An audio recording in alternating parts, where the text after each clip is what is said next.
The EP Podcast. Heard everywhere podcasts can be found, and always at theeppodcast.com.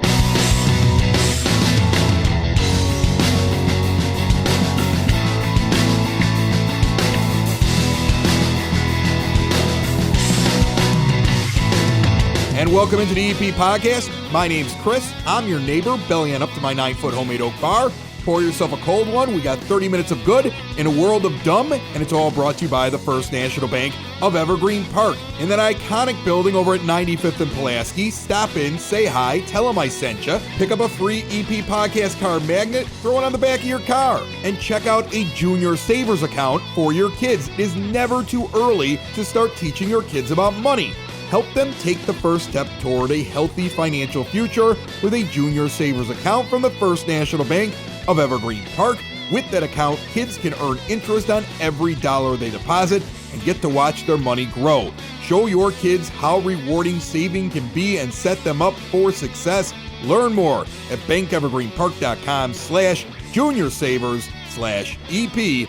No minimum required to open. Member FDIC. We're going to go sit on a rooftop and drink some beer later on in this show, and we're going to sit down with a man who grew up in a family that ran a small business right here in Evergreen Park and now helps small business owners realize their dreams. Plus, we've got all the news and events and information you could possibly get into 30 minutes of good for Evergreen Park and the surrounding area. But I want to kick it off with an event that I stopped by Friday, Evergreen Park Community High School. If you drive down 99th Street, you've noticed all kinds of construction on their athletic fields. Well, on Friday, they dedicated a brand new baseball and softball diamond. 2 diamonds out there. Modern field turf. Absolutely the prettiest baseball diamonds that I've seen in the area.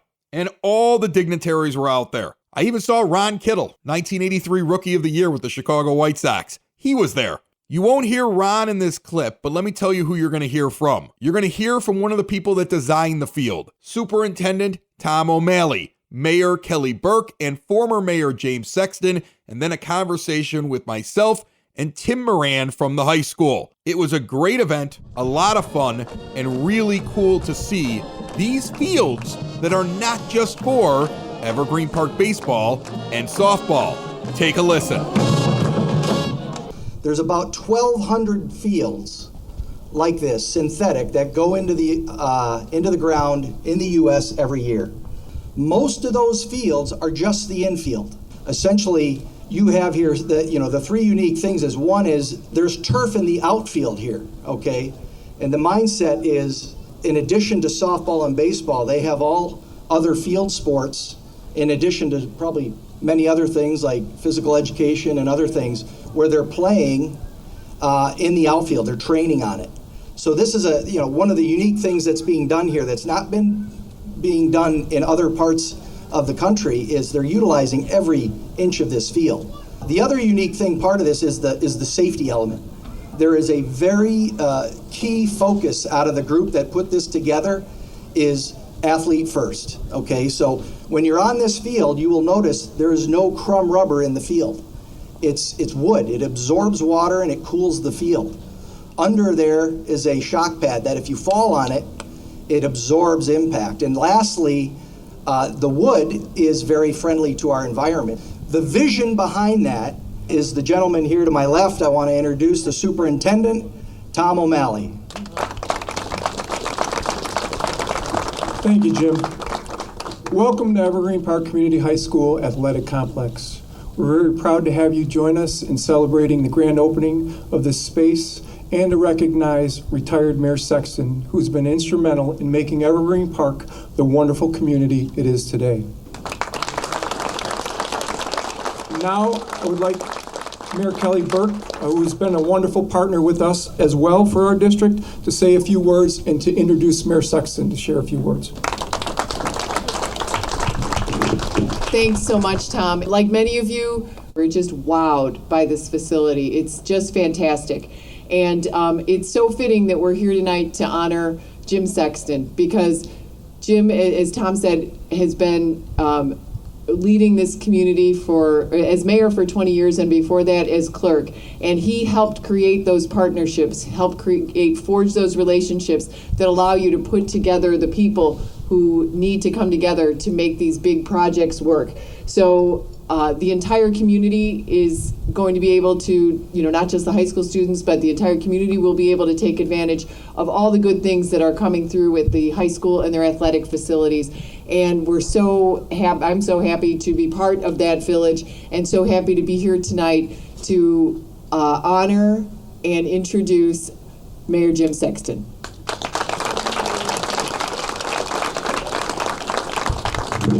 Thank you, Mayor Burke. Thank you all for being with us tonight. I am truly honored by this particular event. I'd like to thank Superintendent O'Malley, the District 231 Board. This school started making some great strides when Tom arrived here. I thought he was nuts, but he's a heck of a lot younger than I am. When he told me that he wanted to do this baseball, softball field, and then he took on the Evergreen Bath and Tennis Club.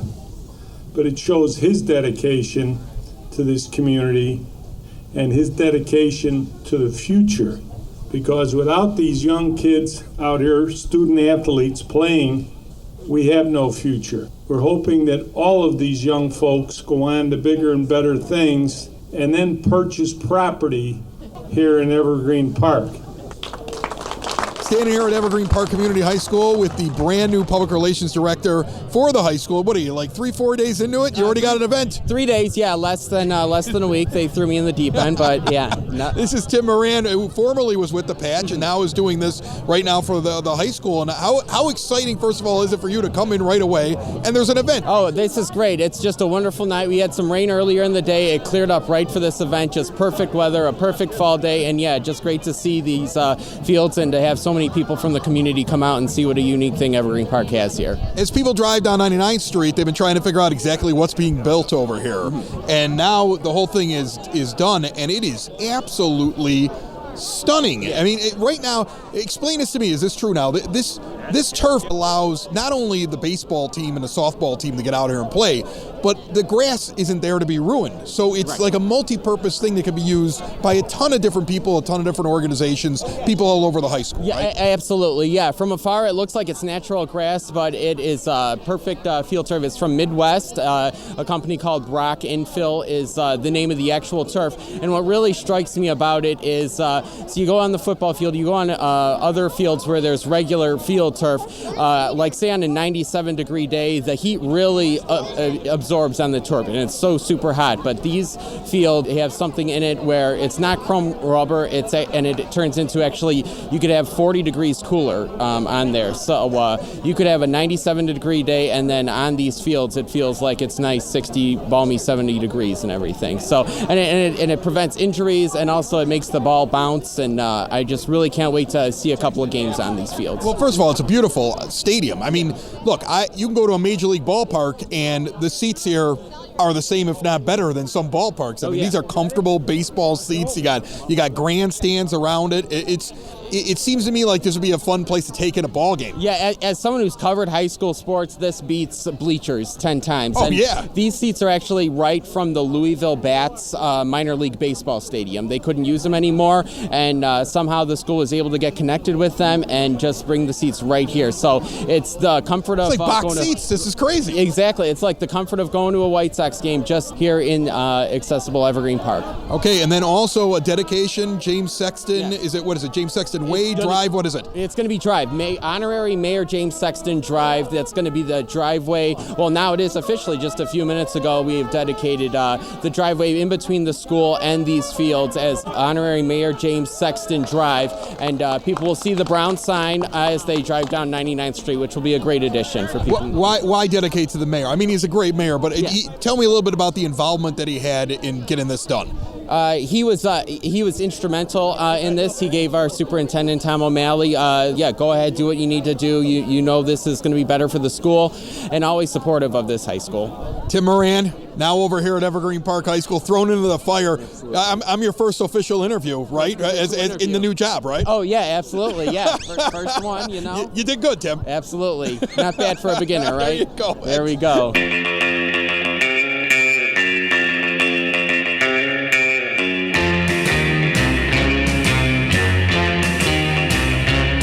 It is now time for your EP podcast Word on the Street, and let's start off by congratulating head coach Gary Verdi and his Evergreen Park Mustangs. The football team got a big win this past Friday night. The coach is on our weekend update each and every Friday. He'll be on again this Friday to talk about a big win over Eisenhower on the road. They get that elusive fifth victory, which should mean playoffs for the Mustangs, and they have one more game against Oak Lawn coming up this Friday. They win that game 34-7. They improve to 5-3 overall and 3-2 in their conference. You want to hear what Coach Verdi said before the game? It's on demand. And don't forget this Friday, you'll hear from him again right before that game against Oak Lawn, which closes out the regular season. This Thursday, the Evergreen Park Senior Council is having a luncheon at the Community Center, 3450 West 97th Street. It kicks off at 11 a.m., and their special guest is Evergreen Park Library Director Frank Murray. The luncheon includes barbecue beef and entertainment. $10 for this luncheon. Buy your tickets today, the day this episode comes out, on the 18th. That's a Monday. For more information, call 708-422-8776. This coming Saturday, the youth department has that babysitting class, and there are still spots available. It's on Saturday from 9 a.m. until 3:30. It's for kids 12 and older. There is a limit to the amount of students that can be in the class, but if you want your kids to learn CPR, the Heimlich maneuver, all of the skills they'll need if they're going to babysit around your house or go out and do it for somebody else, register at the youth room, 3450 West 97th Street, as quick as you can. And Halloween continues to fast approach. Halloween parade at 50 Acre Park on Friday, October 29th, 6 p.m. to 7:30 for kids 11 and under. Fantasy Fest the next day on Saturday, October the 30th from 11 a.m. until 4 p.m. That's at 9547 South Homan Avenue. The EP podcast should be out at both of those events. And then Halloween hours are noon until 8 p.m. at Evergreen Park on Sunday the 31st. Make sure you have lots of candy. There is also a trunk and treat on that day from noon until 2 at the First United Methodist Church in the parking lot, 9358 South Homan Avenue. That's your EP podcast Word on the Street. And November is Small Business Month, and it's right around the corner. We're going to talk to a local man who has been involved with small businesses since his dad owned a bakery here in Evergreen Park, and that is next. Building relationships, supporting the community, and service. These are the things that Country Financial stands for. They're more than just an office you may pass by as you drive through Evergreen Park. They're neighbors who lend a helping hand and support the fabric of your community, including charitable organizations, sports, financial education, and civic organizations. And since Country is already your neighbor, they want to get together and chat. Call your local Country Financial representative, Mike Thauer, today at 708-425-1559 to talk about the things that are important to you and how he can help you protect them. Jack Baker joins me down here at the bar. Jack, you've lived in Evergreen Park for like your whole life, right? I mean, we were talking, I'm going to tell everybody what you're over here for in just a moment, but we were talking when we first sat down, and your dad owned a bakery in town. You've been doing banking all over the area. You probably know everybody in Evergreen Park. How are you? I'm doing well. Thanks for having me over, Chris. My dad's bakery, Baker's Bakery and Deli, was a pretty popular bakery back in the day, 95th and Francisco. We had that until about 79. We used to live in St. Bernadette, and I stayed there until I got married in 1993 and moved out to Oak Lawn. So I've been in the area basically my whole life. Yeah, and now you're over at the First National Bank of Evergreen Park, and the reason that I wanted Jack to come in here is, November is a big time for small businesses. We're currently working on something with the Evergreen Park Chamber of Commerce that the EP podcast is going to be part of for Small Business Saturday coming up in about a month. We've always worked with small businesses here on the EP podcast, and you work with businesses inside the bank. We got to talking. I was like, let's get on and talk a little bit about it, because there's a lot of people that own companies or think about owning companies or have ideas and work out of their houses that listen to the EP podcast, and that's what you specialize in, right? It is. We try to help out all those small businesses. We do work with a lot of larger businesses too. My forte and what I really like working with is the family-owned businesses, because my dad was a small business owner and he needed help with his banking and finances and stuff. So that's what I like to spend a lot of my time on. And the bank has made that very easy for me, because there's a lot of products out there that we have that are kind of geared towards the small business banking community. Yeah, I mean, like, that was the thing. Like, we talk about the First National Bank of Evergreen Park a lot because they're our sponsor. They're right on the logo. And I know that when I first started this podcast network, you know, the Broadcast Basement On Demand Radio Network's got the EP podcast, Southside Pod, Sox in the Basement, the #1 White Sox podcast in all the land. And we've got all these other podcasts that are affiliated with it. But when I started the thing, I just walked into one of the big branches. You know, I had an account there.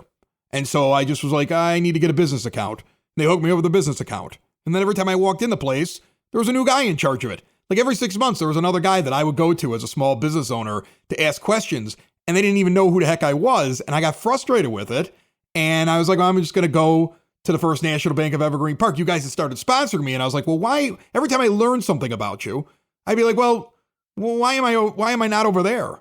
And I'm going to tell you, ever since I went over there, I walk in the building, everybody knows me. I went in today to make a deposit. Not only did the person behind the counter that made the deposit know me, it was like, hi, Chris. But two of the other bankers waved, you know, the manager in the office waved. Like, everybody's just like, I feel like if I went to them and said I got a problem, like I get a better response of, who are you?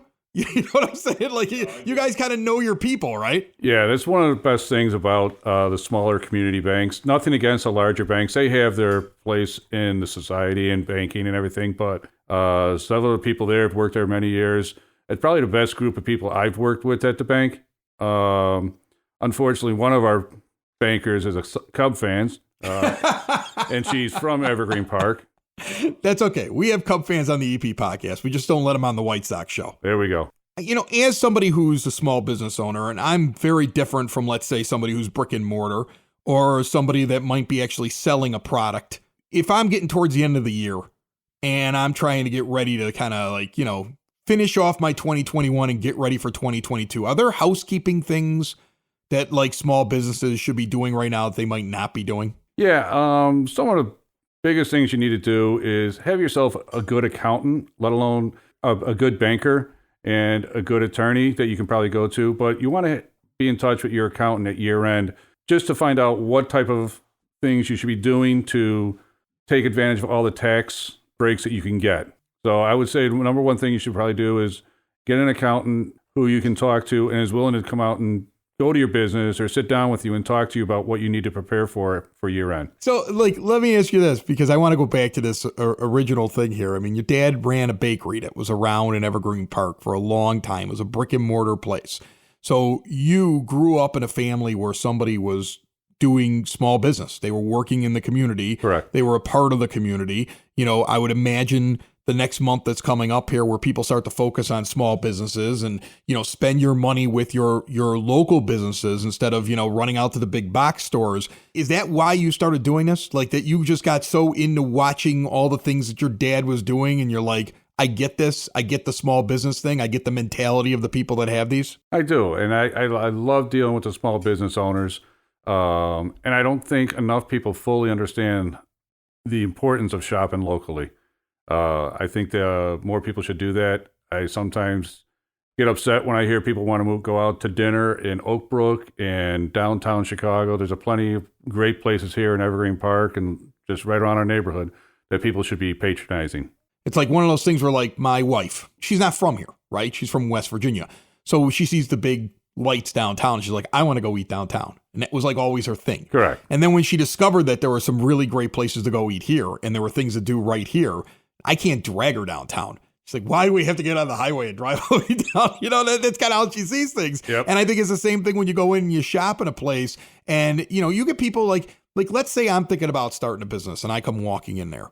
Like, what do normal small business owners or potential ones, what's the first thing that they're asking? Are they walking up asking for a loan? Are they walking up just trying to start an account?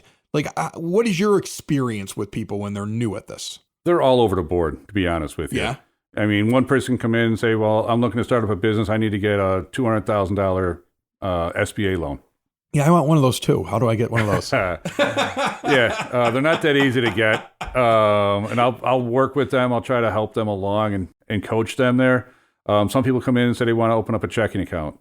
And then I'll ask them, how have they set up their business? Is it a sole proprietorship? Is it a LLC? Is it a corporation? If it's a corporation, is it an S corporation? Is it a C corporation? A lot of times they look at me like a deer in headlights. So what I'll do is I'll like, well, have you talked to an accountant or attorney to help get you set up for your business? Right. The first thing you should do is really set your business up the way you want it set up and to get it legally documented. If you have a partner, make sure you have an operating agreement. If it's your wife, you don't need one. If you're just sole proprietorship, you don't really need an operating agreement. But if you have a partner, you have to have an operating agreement just because it's like a prenup. Eventually, there's going to be a breakup or a fight or a disagreement. You got to go back to the document, and you need that operating agreement. Is that something you normally see yourself doing, though? I mean, like, here you are. I mean, you could just say, all I'm doing is opening an account for this person. But because you know enough about it, you're almost like a guide. You're like a Sherpa.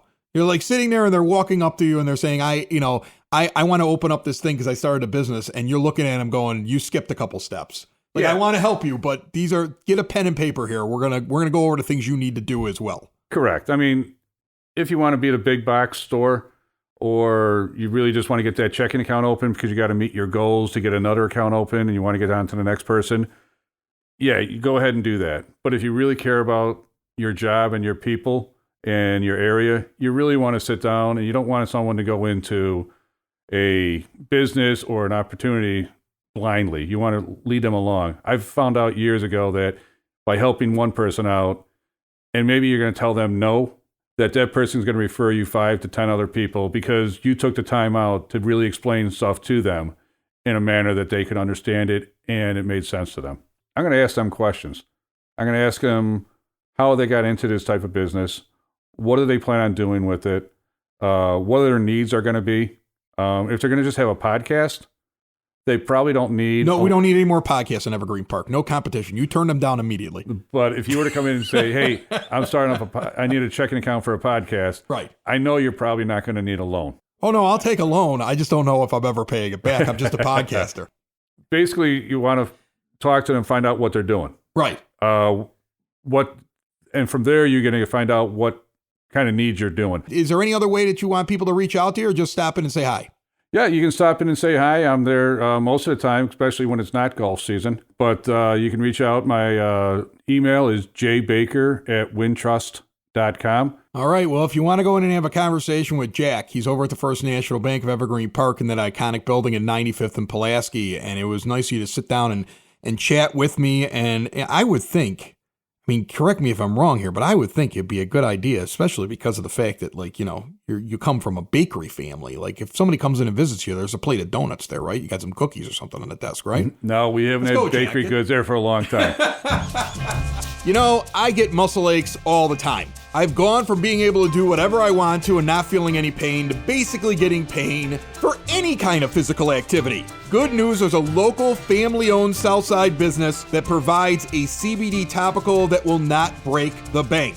Creaky Bone Balm offers concentrated relief for creaky bones. It is an effective hemp-based CBD in a rejuvenating balm. And guess what? It's made in small batches, always free of preservatives, and all natural ingredients. It's great for muscle aches, tension, inflammation, joint pain. You can even use it for skin ailments like burns and dry, cracked skin. Right now, go to creakybone.com and use the promo code BASEMENT. Get 20% off your order. And now check out the new 2,500 milligram balm with reduced pricing on their classic balms right now at creakybone.com. I'm up on the rooftop with John Brand. I don't think we've ever just sat on the couch and looked into each other's eyes like we are right now, John. It's such a pleasant night, too. The glow, the glow of the streetlights on Western Avenue really don't help you at all. John Brand, we're here at Open Outcry, 109th and Western, and it's funny because I'm just out tonight because I'm at an event. I went to the Mother Macaulay Dance Club event, and you have people here all the time. Like, you have all these different people that come by and have like their club event or a party or whatever, and here you are, and it's just a weeknight, and you've got a crowd up here on the rooftop. I mean, tell me a little bit about the groups that come through here and how many of them really come through and do stuff with you. We've talked before on your show about how supportive the communities are around here, the Beverly, Morgan Park, Mount Greenwood community, Evergreen Park community, how supportive they've been of us, and part of that is because we're supportive of them. All the local parishes, all the local schools, all the local organizations, they call us up and say, hey, we're coming in with 20 people. Can you host us? And we're like, we always say yes. We always figure out a way to get you in here. We always figure out a way to get you a section of either the rooftop or the tap room. And we've been doing it since we've opened. And it's been a nice business for us, but it's also been nice and rewarding to be able to offer our venue up as a place for the Mother Macaulay Men's Club to come up here and have a couple pints and enjoy themselves. Well, you know what I thought was fun is that, like, we're sitting up here, and I don't know if you do this for everybody. Maybe you tell me if somebody's having an event, but, like, these guys are just sitting around. They're having some beers. They're having some pizzas. They're trying this new menu, which, first of all, is amazing. I want to talk about it before we get done tonight. But you come up, and they're like, hey, do you want to talk? And you're like, why don't I show people around the brewery? And then I got to think that, like, you must really love what you do to be like, yeah, it's the evening. Yeah, I might be tired from a day of work, but I'm going to show like just a bunch of different groups around my brewery and kind of like show the place off. I mean, you just jumped right into action. Come on, dude. You make beer and you get to drink it with people. I mean, this is why you get into this business, because you love beer. Right. You love sharing it with people. Right. And you love talking about beer and the brewing process. So anytime groups come in, we'll always offer them brewery tours. And, as you know, our brewery isn't huge, but it's still, people are still interested to go back there and learn about the brewing process and learn about the biology and the chemistry and the physics and the science behind making beer and just how difficult and fun it is, that blend of art and science. And to be able to talk about that anytime I love doing it. So if a group wants a brewery tour, anybody that asks to go back there, I'm going to take them back there. I want to tell you about some of the things on your menu, on your new updated menu that I really like, because we haven't talked about it yet. Can I first talk about the cheese curds? Like, you're the first place in the history of the Midwest, I believe, that's figured out that if we make the breading like garlic bread and have garlic cheese curds, people will lose their minds. These have instantly become the best thing that I can find on a menu in the South Side. They're definitely garlicky, for sure. Yeah, there's a ton of garlic. They're incredible. Yeah, the feedback's been good. If you like garlic on anything, you'll like these cheese curds, for sure. Yeah, and then your pizzas. I tried your Hawaiian finally. You were like, not everybody likes pineapple on a pizza. I used to live on the West Coast, so they used to put pineapple on all their pizzas out there. They were really into Hawaiian pizzas. So I gave it a shot, and it's, chicken and it's a little bit of a sweeter sauce and the pineapple, and I ate it up the other day. It was good. It's a Hawaiian barbecue pineapple pizza with pineapple chunks on it. Pineapple on pizza in Chicago is an incredibly controversial thing. I've had people want to take swings at me because we put pineapple on pizza here, but it's got a niche, and there's a number of people that like it. And if you're adventurous, you've never had it, you should give it a shot. It is a bourbon barbecue sauce that's on that as well. That's why I like it. That's obvious. It's the bourbon in me. I converted a guy to speculator for you. You know that? I did. I had a guy standing here with a Miller Lite can. And everybody else was ordering out of, like things off the tap. And then he was going to order another Miller Lite. I was like, did you try the Speculator? And he goes, what do you mean? I go, my dad drinks Miller Lite, but he comes here and he drinks Speculator. So I wanted to point that out to you so you were proud of me. That's been one of the most fun things in this place is we do offer Miller Lite, right? If you want to drink Miller Lite, I want to offer you Miller Lite because I just want you to come in and eat pizza. Right. But when I see people drinking Miller Lite, they're usually going to get assaulted by me with free pints of Speculator just to show people that locally made small batch beer can be designed to drink what you're used to. So the Speculator has been a good beer for us in that sense. It's our gateway beer for Miller Lite, Bud Light, and Coors Light drinkers, and it translates well. Most of the time, I can get people to drink a second pint. I love cool weather, but I know you're going to convert very soon here. Tell everybody what's coming up here on the rooftop, because I'm sure you're getting close to it. Yeah, so this will be year 4. Year 4 of having outdoor dining options in Chicago on the south side during the winter. And it looks like we're going to be putting these things together in the next week and a half, 2 weeks. They're like cabins, right? They're insulated cabins with heat inside, and it's an outdoor dining experience on the rooftop. It's a really fun. It's been a great experience for the south side for the last 4 years, especially when it's snowing and people are outside on the rooftop drinking and then going in the cabin where it's warmer and eating pizza. We hope to get these things launched in the next 3 weeks or so. I will say one more thing before we get out of here. I want to tell this story to everybody. So I had tickets to Game 3 and Game 4 of the American League Division Series, where I watched an incredible Game 3 and a terrible Game 4. But Game 4 had a rain delay when people were pulling out of their driveways. And it was so funny because, like, I look at my daughter and we're going to be going to the game, and I'm like, sweetheart, the game's canceled. We're not going today. What do you want to do? And she's like, can we go over to Open Outcry and get a pizza? And I was like, yes, we could. First of all, this is how I raised her, to bring me to a brewery. Like, where do you want to go? Anywhere you want to go, sweetheart. I want to go someplace to get a pizza where you could drink craft beer. Dad, I'm like, I love you. You're my favorite. But I walk in here, and there's all kinds of White Sox jerseys. Was that like one of those days where you're like, oh, this is just going to be like a normal Monday, but now I'm going to have a crowd? In this business, you do get caught sometimes with crowds without being appropriately staffed. And Monday afternoon at 1 o'clock this last week was definitely one of those. Yeah, there was the place filled up. Everyone was wearing White Sox gear, and it was all the folks that were going to go to the game, and they got canceled, so they came up here and had some pizza and drank some beer. It was a fun afternoon. We had a good time. Tells you a lot about, like, when the game was canceled, everybody sat there and said Open Outcry. I mean, you got to feel good about that. Yeah, it's great. It's just nice to be in that conversation, I guess. Just to be part of the family's conversation about where we're going to go out and dine tonight and spend some hard-earned money. It's nice to be part of that conversation. What's the next big beer? What is Will got coming off? He's got some bourbon stuff. What's he got coming off? Yeah, so today he released the ESB, the Extra Special Bitter. It's a traditional English ale that he's made before. It sells really well. He's going to put it on Nitro. That dropped today. That's the IPO, right? That's the IPO. Oh, I had one earlier. Those are great. I love them. Delicious. It's malty. It's sweet. Just a nice traditional English style beer, and it's easy drinking, and it's not high alcohol. It's a fun beer to drink. That came out today. Next week, one of our fan favorites called the Grace. It's an IPA with some very specific hops that we use when we get our hands on them. He brewed that last week, and that should be on draft next week. I'm also being told by him that he's going to start dumping and unloading a handful of the barrel-aged barrels that we filled up during the pandemic last year that have been in barrels now for depending on which barrel, between 9 and 12 months. You're going to start seeing those come out in the next couple of weeks, and I'm really excited to share that beer with people. Open Outcry, located just south of 109th Street on Western. Our buddy John Brand is good enough to sit around and talk beer with us, and threw a heck of a party on just a weeknight up on top of his patio, because that's what he does. Thanks, bud. Why not?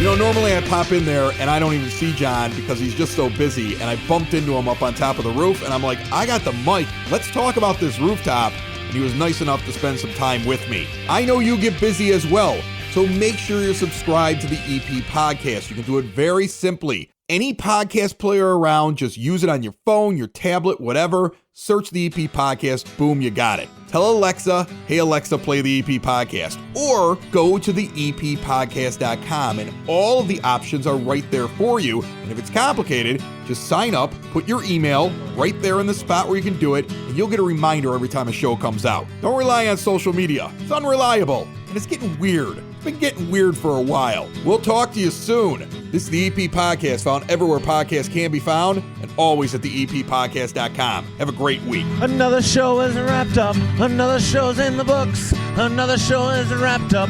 And then by the looks, it's going to be a good one. And we'll see you next week. And the nude is basement. And the nude is basement. Another show is wrapped up. Another show is wrapped up. Another show is wrapped up. And it's in the books. Another show is wrapped up. Another show is wrapped up. And by the looks, it's gonna be a good one. Nudie's Basement. Broadcast Basement. The Nudie's Basement. The Broad Basement. Slancha. The EP Podcast. Heard everywhere podcasts can be found. And always at the eppodcast.com.